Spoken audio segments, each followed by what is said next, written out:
Last full week of classes. Woo! Let's go. Wait, are we not having class the half week? I said last full week of classes. Oh, I didn't hear the full part. I guess it was being altered. No worries. However, if I have nothing to talk about next week, I won't have class. I'm planning to do the rest of the slides for the course and then some exam review.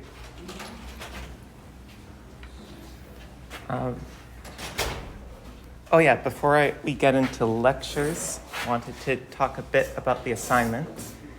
Just relaying the stuff that I post on UMLearn and also mentioning some stuff that I changed about the assignment outline that wasn't in that announcement.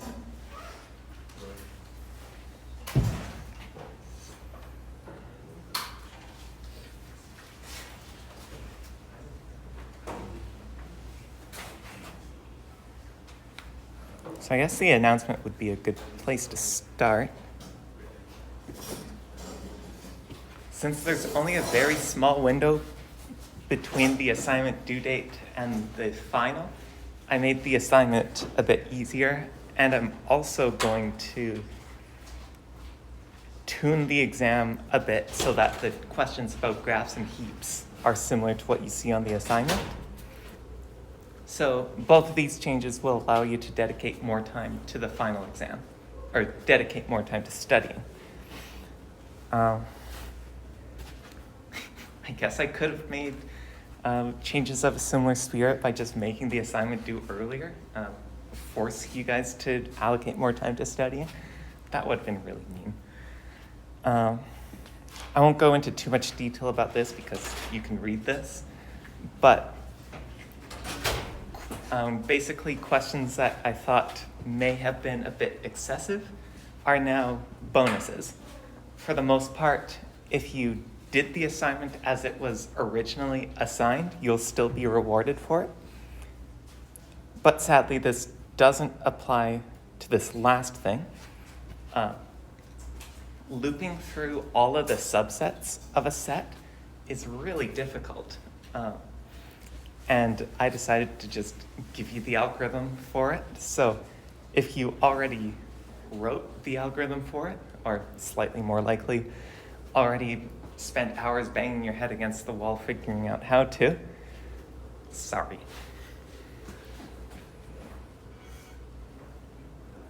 Now for the part that isn't as obvious. Similar in spirit to how I made it so the Java linked list was allowed when you implemented a hash table with separate chaining. The justification for which is that that wasn't really about linked lists, so asking you to implement your own linked list was more overhead than something with educational value. You can use Java's built-in linked list class if you're choosing to use an adjacency list to implement your graph. This was just added to the assignment alongside the changes announced in the announcement. Should you use an adjacency list? I don't know.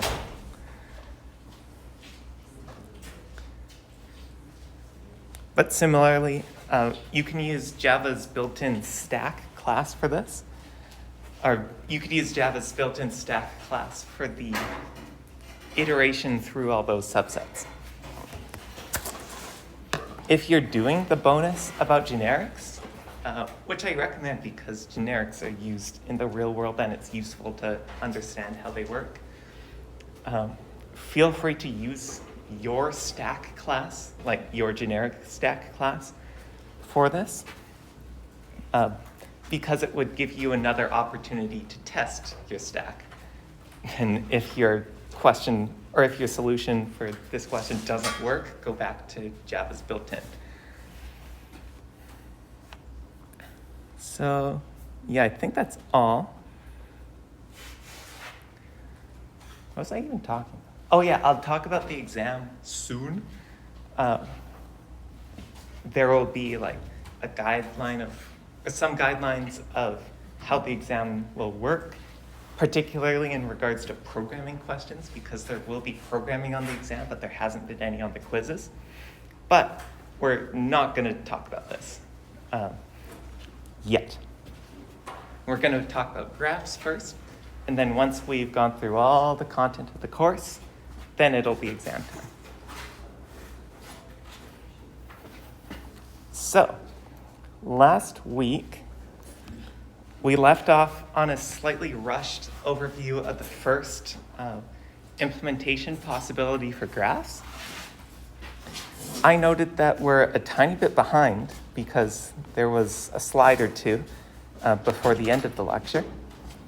But turns out these slides are just repeated. Don't look at those yet. Repeated in week 12. So it turns out we're exactly on time. So the tentative plan is graphs this week, review next week. But given the pace that we've been actually going in practice, it'll probably be graphs Monday, Wednesday, review Friday, vacation next week. We can only hope. So, an adjacency matrix it's a n by n matrix with the property that an entry corresponding to a pair of vertices is 1 if there's an edge between those two vertices, and it's 0 otherwise. So an adjacency matrix for a simple graph, or this example, undirected, unweighted graph, looks like this.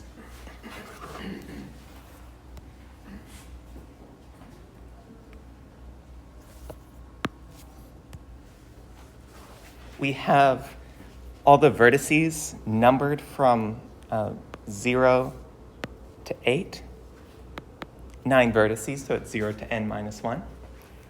Even if your vertices have some other more meaningful label associated with them, maybe this is about transportation and your vertices represent cities with names and longitudes and latitudes and stuff, you would still represent your vertices using numbers for the sake of an adjacency matrix, because that lets you actually access entries of that matrix. So there exists an edge from 0 to 1. So entry 0, 1 is 1. Because this is an undirected graph, the fact that there's an edge from 0 to 1 means that there's an edge from 1 to 0. This is reflected in a 1 in this 1, 0 entry in the matrix. This symmetry holds for the entire matrix if, let's see, Mij equals 1 if and only if Mji equals 1.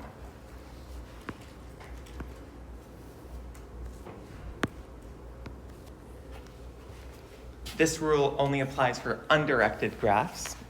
With a directed graph, you might have a node or an edge from, say, 4 to 5, but not from 5 to 4. But it's a convenient property of undirected graphs. One last thing, 2-ish last things before I move on. If there's not an edge between a given two vertices, like 5 and 8, that's represented by a 0 in the corresponding entries. And by convention, we say that vertices don't have edges to themselves.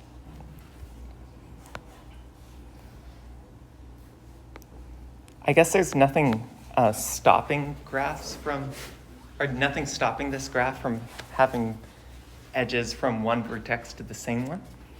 But this doesn't usually happen, and thus the adjacency matrix usually has all zeros along its diagonal.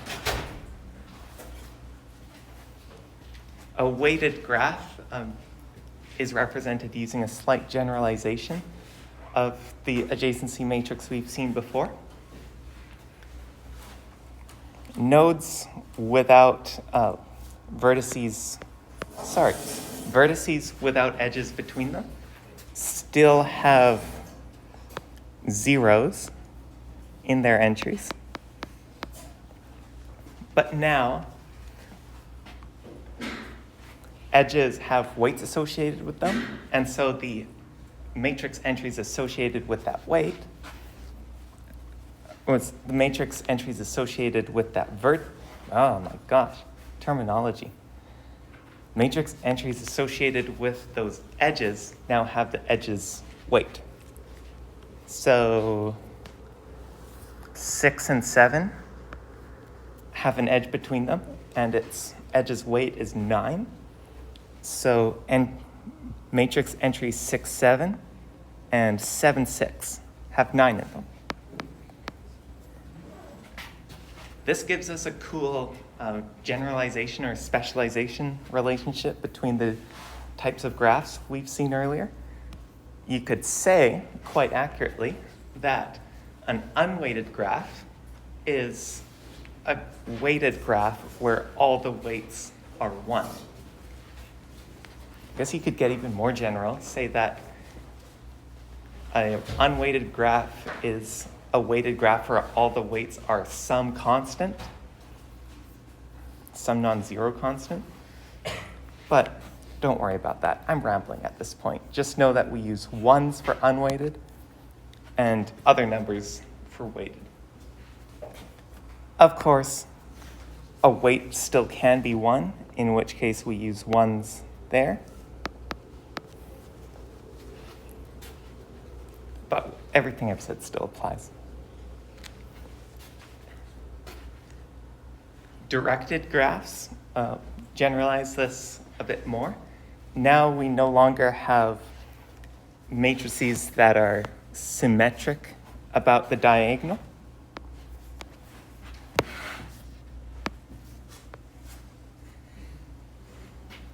In a directed graph, they're asymmetric. We see, let's see, oh, this 4 looks interesting. There's a 4 in entry 3, 4, but not in entry 4, 3. So in the graph, that means that there's an edge from 4 to 3, but not from 3 to 4.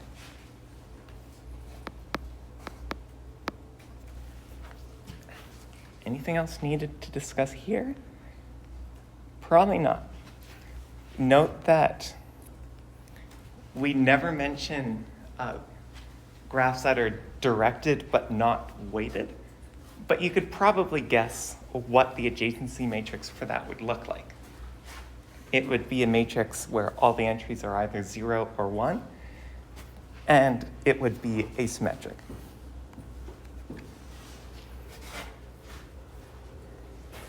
So here's a question, the likes of which will probably be on a quiz. Take an adjacency matrix and then sketch the corresponding graph. Think like a computer and interpret this square of numbers. So first of all, I see that there are 5 rows and columns. So I know that there are going to be 5 vertices.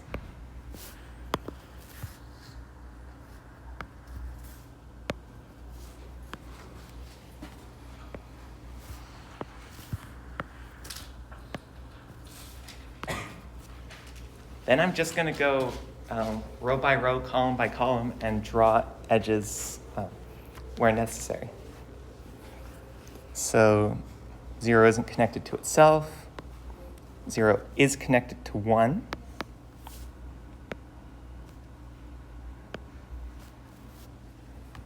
Not connected to anything else, or at least there are no outgoing edges from 0 to anything else. 1 is also connected to 0.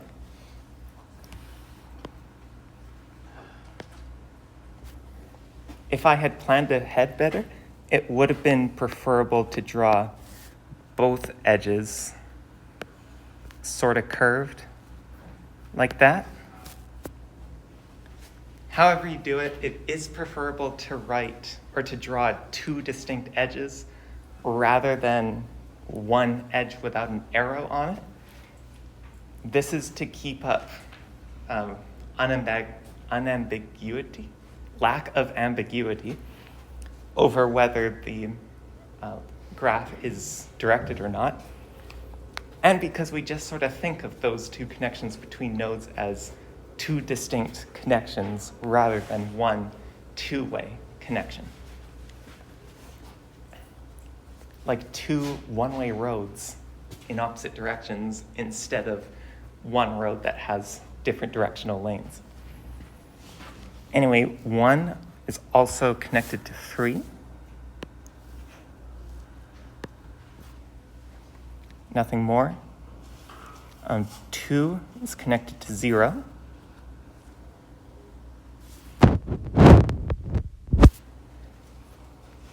It's also connected to 3. 3 is connected to 2.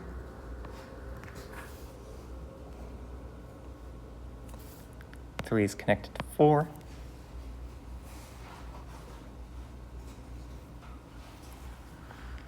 4 is connected to 1. And would you look at that? 4 is connected to 4.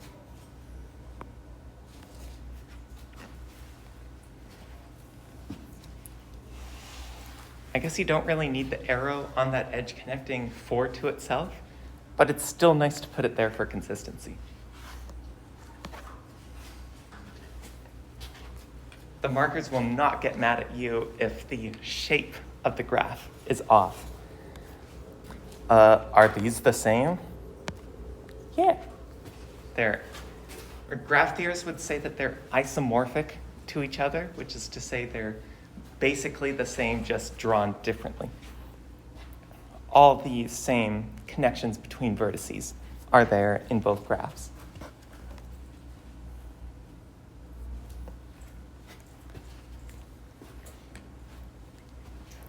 Like any decision in computer science and data structures, like any decision ever, there's pros and cons to using an adjacency matrix.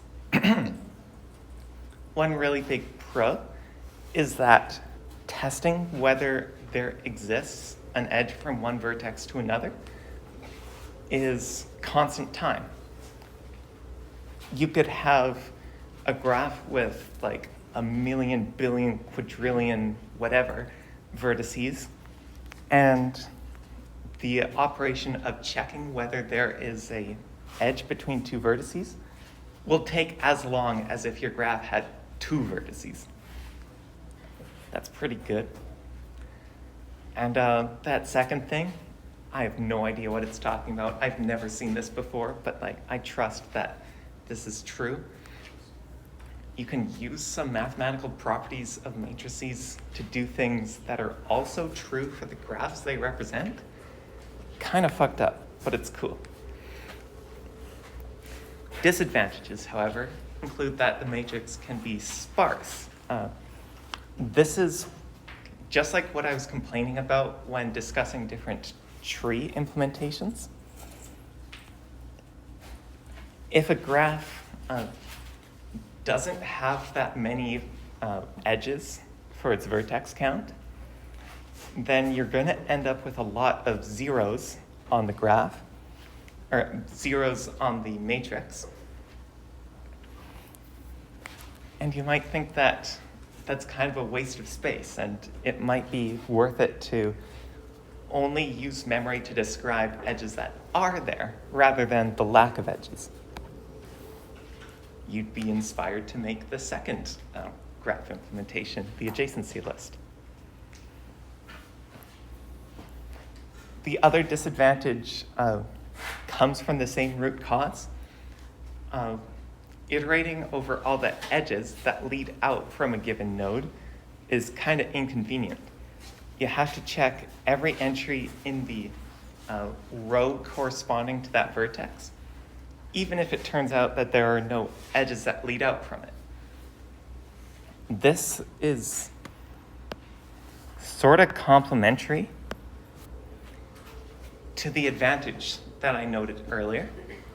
So imagine one graph that's like easily comprehensible by a human. It has, say, 3 to 5 vertices.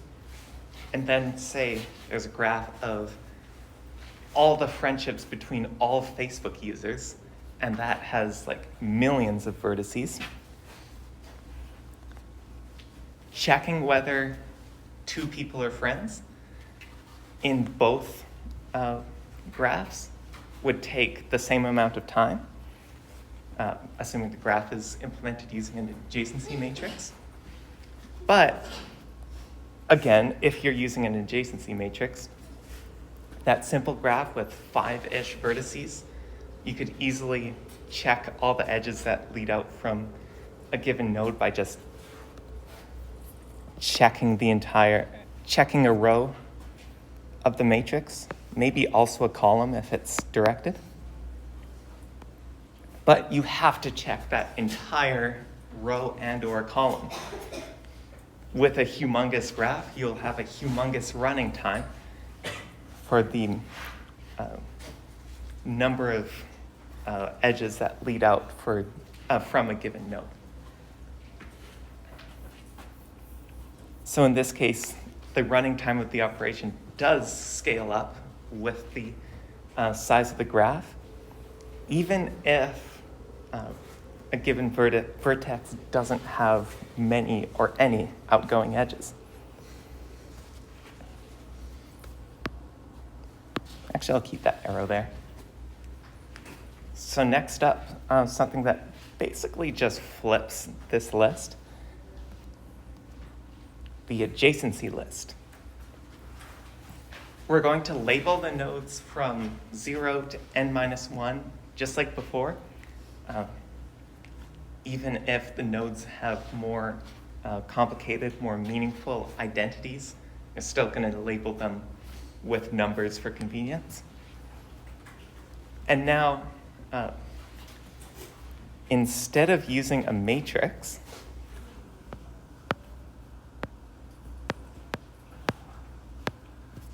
for your graph, you're going to simply use an array and then make every entry in that array be a linked list. Kind of reminds me of separate chaining, even though they are completely different things, just represented the same. The entries in a linked list I are the nodes that can be reached by an edge from node I. So this is an example of one. We see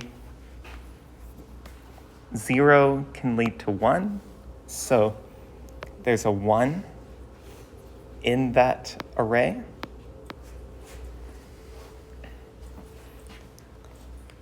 It might be a bit confusing that there are no arrows like pointing to these entries representing the first nodes, but remember this much, or all that, is just an array. It is an array of nodes.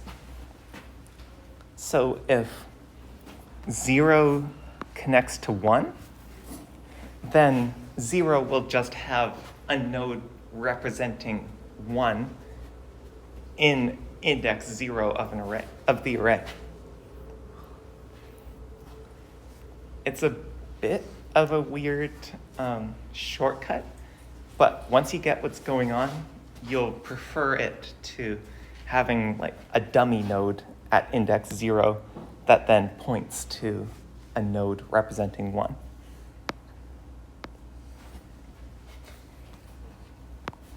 Zero also has an outgoing edge leading to 4. So we represent that using just another entry in the linked list. Don't be misled by the pointer from a node representing 1 to a node representing 4.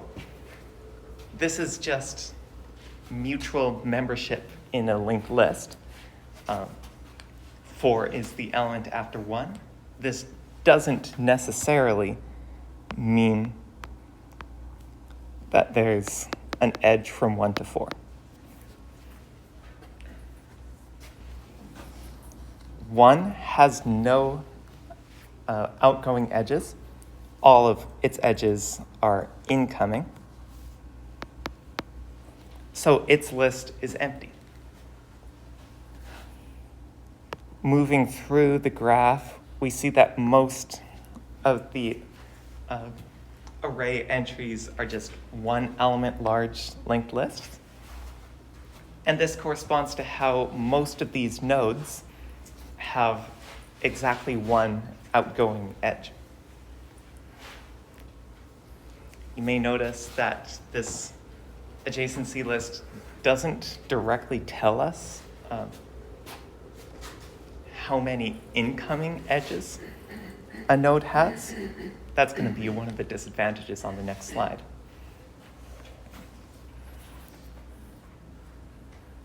And then nodes 7 and 8 are examples of things we've seen before. 7 has 2 outgoing edges, and so its linked list is too large.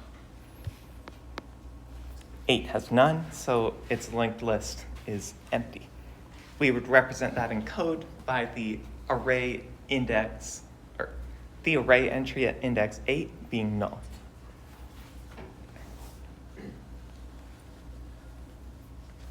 Oh yeah, and if the graph's weighted, the linked list entries include both the target node and the weight of an edge. So like if we had the connection from 7 to 8 having weight 10, then the node would look something more like this. Instead of data link in your linked list class properties, you'd have like node index, edge weight, next. Not too controversial.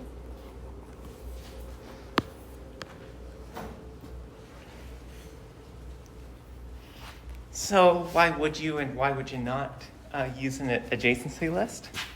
Well, it's similar to thinking about arrays versus linked lists, just in 2 dimensions. An advantage is that there's no wasted space on non-existent edges.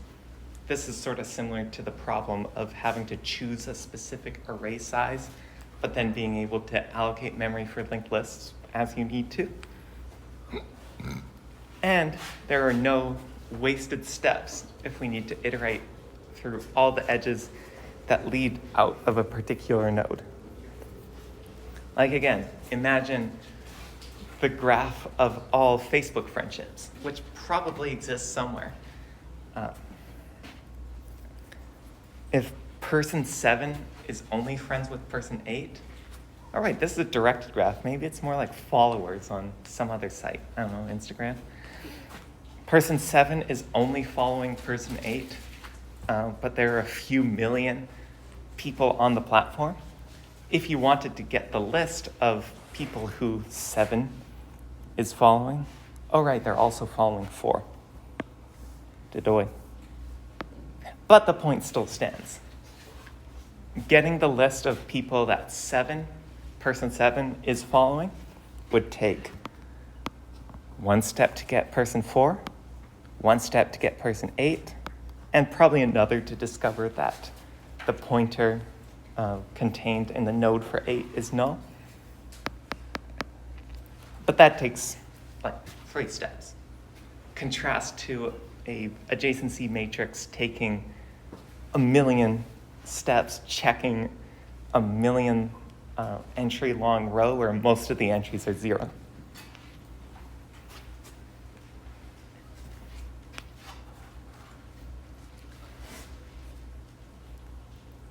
Of course, there's no good way to determine the edges that lead into node I, where you can, in an adjacency matrix, and it would take the same amount of time to check for edges that lead out of node I. Of course, you could fix that by changing up the data structure a little bit. This is a lesson, pretty important one, taught in Comp 2160 programming practices, and something that I hope will get taught in its replacement, because I think this term has the last section of Comp 2160 that will ever be taught. But anyway, I'm going to take an aside to explain that when something is working poorly in a program, the two main things you want to look at are your algorithms and your data structures. And a lot of the time, changing your data structure can enable the use of better algorithms. So with something like this, if we wanted to determine the edges that lead into a given node, we basically just have to loop through all of the other vertices, check their linked lists, and see if the node we care about is included in any of those linked lists. Given this specific data structure, there isn't really much ingenuity you could apply to this. There's no more clever way to do this, given the constraint of exactly how this works. But if you change the data structure, you get access to better algorithms, such as from and to pointers in the linked list. You could also maybe have a second linked list that just lists incoming edges rather than outgoing. After you do that, checking all incoming edges is just as easy as checking outgoing edges, which for adjacency lists is already quite fast.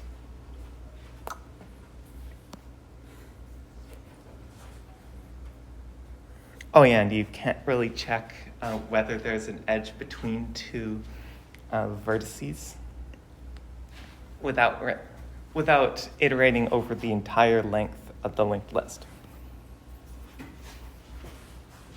Remember that a matrix would probably be implemented using an array, and arrays have random access. You want to see if there's a node from 3 to 2. You could just check entry 3-2 in constant time. But if you want to do the same here, you'd have to traverse 3's linked list in a loop. O of 1 versus O of n.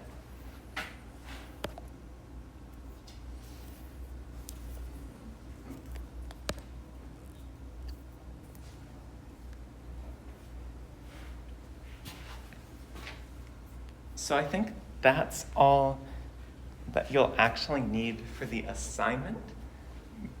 And then the stuff from here on has a very high chance of appearing on the next quiz and the final exam.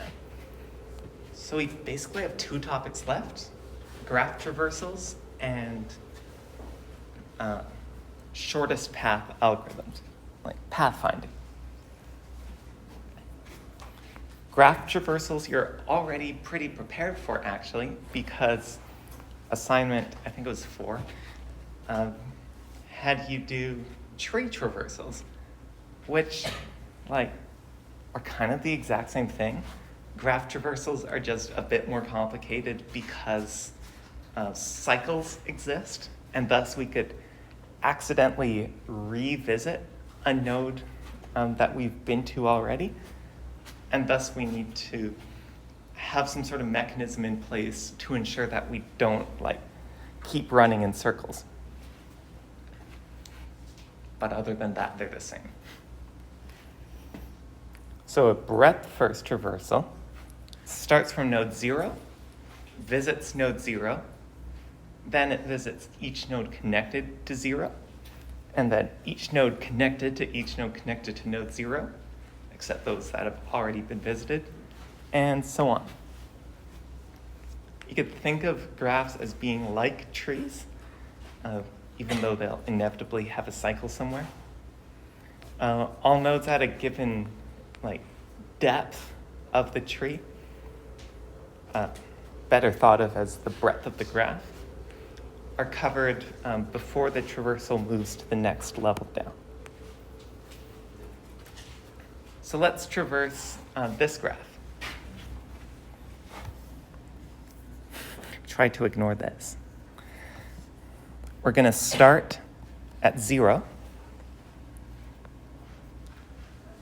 We're going to note that 0 has been visited, and then we're going to visit all of the children of 0.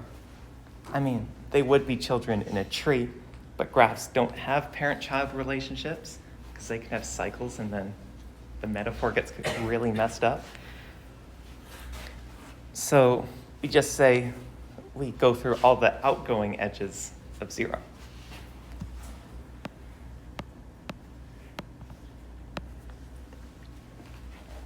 And indeed, we can see the answer right here. We visit 0 and then all of the nodes that are adjacent to 0. Also note, I think it says this on the next slide.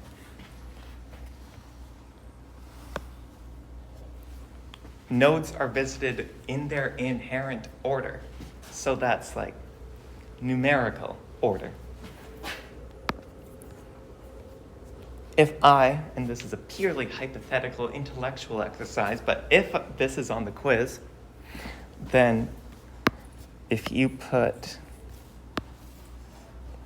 0, 6, 1, that would be considered wrong. The nodes are not in their inherent order. And that kind of is wrong because more experienced people have just said that it's wrong. This is how a breadth-first search is defined, so you got to follow the definition. All right, next up. Oops.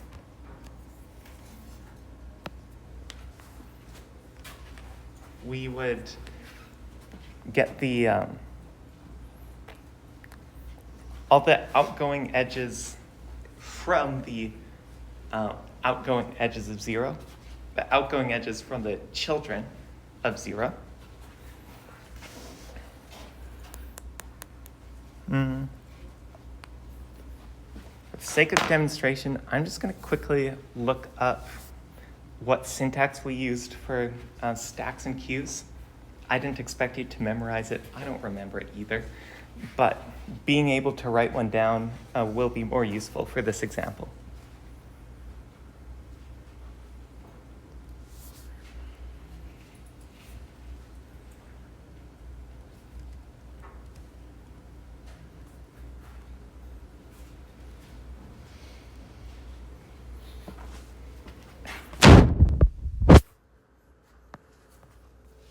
There we go. And if I actually put in a quiz or the exam expecting you to remember the syntax, sue me. Put a complaint in my teacher evaluation or something.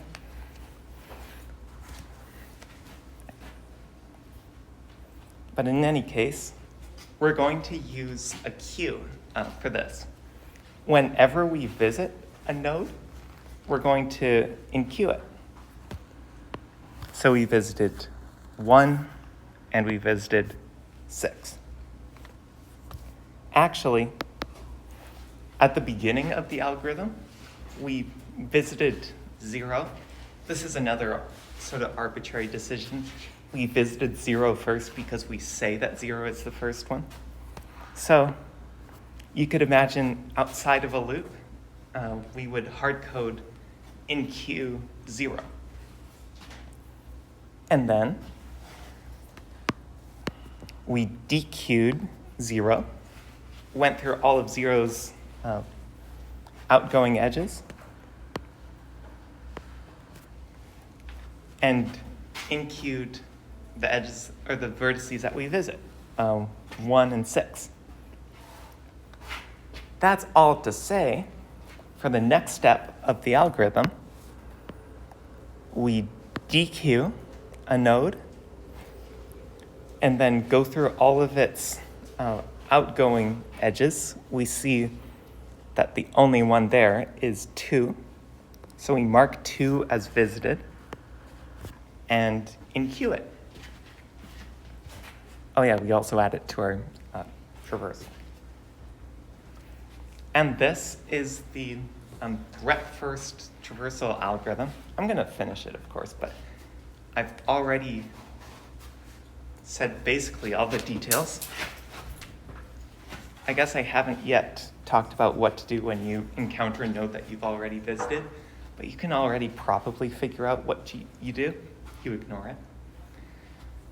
You'll never be asked to code this because we just don't have enough time left in the course, but this will probably show up on a written assessment, like a quiz or the exam. So even if you'll never write code for this, you should still understand what it's doing.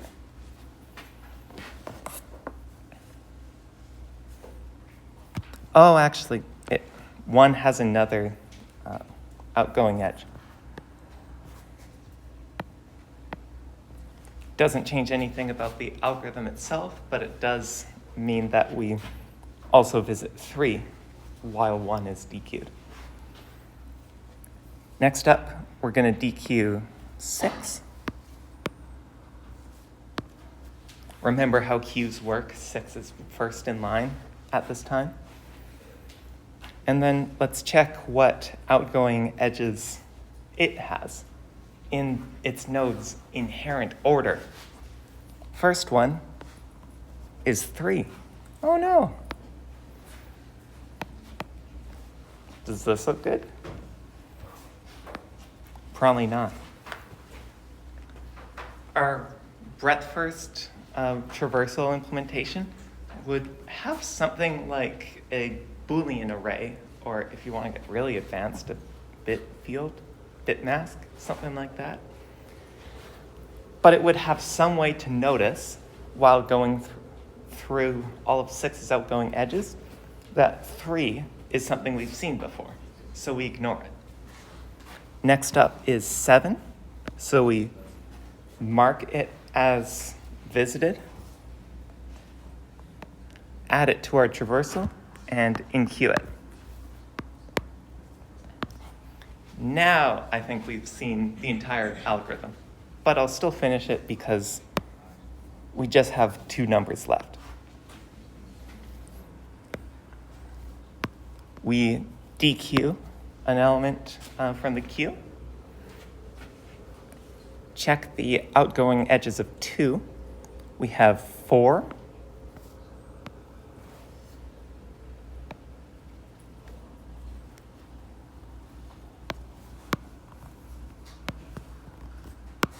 Oops.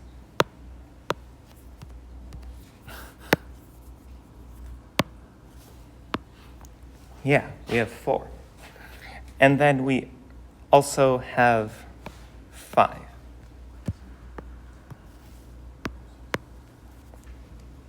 The rest of the algorithm is pretty unceremonious.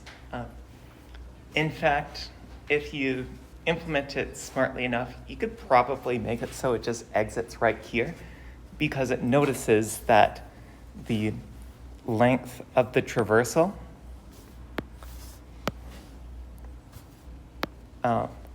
is the same as the number of vertices in the length, or number of vertices in the graph. The traversal has as many elements as there are vertices. They're all unique. Therefore, it has all the vertices. But let's just quickly assume that we're not that smart. We dequeue 3.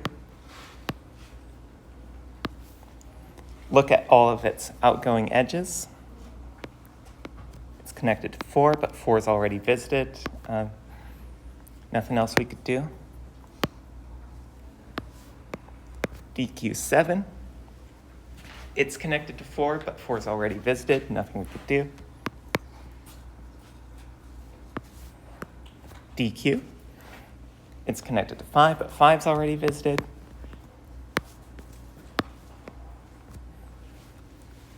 DQ5. It doesn't actually have any outgoing edges, but if it did, the nodes that those edges lead to would already have been visited. So we're done. Graph's empty. We could probably detect this in a program by attempting to DQ, but then finding that it's null. Hopefully we have an if statement and not a try-catch statement for this. But the algorithm's done. This is the list of vertices of the graph in breadth first order.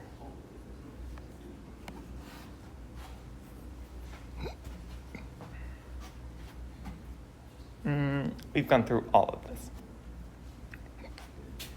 A depth first traversal is sort of exactly what you'd expect from what we've already seen about the breadth first traversal and assignment 4. You start from node 0 and then check 0's first child node and then 0's first child node's first child node, and then so on and so forth until you reach a dead end, an end of the path, and then back up to the most recently encountered node from which there was a path, and explore the next path as far as possible. Could keep thinking of this like a tree. So, do we have time for a depth first traversal? I'm gonna start it and then just stop in 3 minutes, whether we've gone through it or not.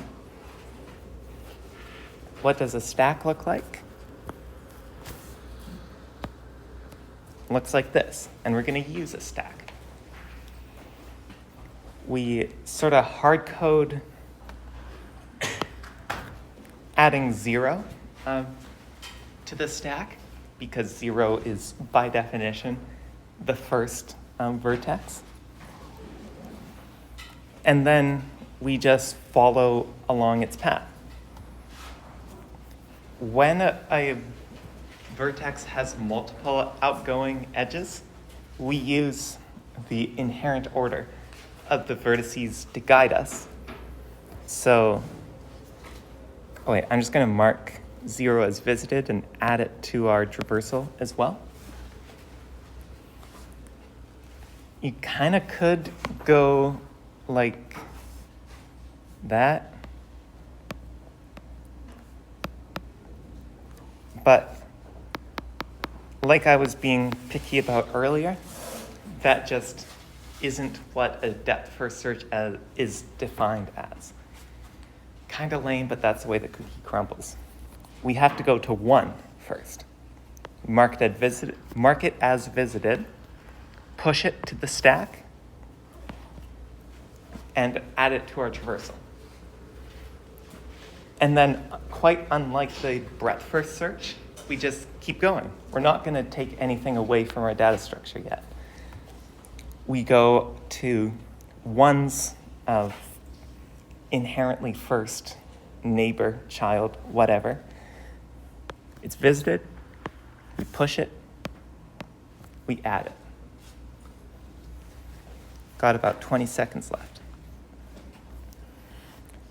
2's next node is 4, not 5, again, order.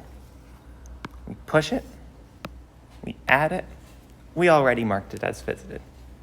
And then 5 is up next. And then, how convenient. We're ending class on a dead end. Stay tuned for next time to see what we do. Bye.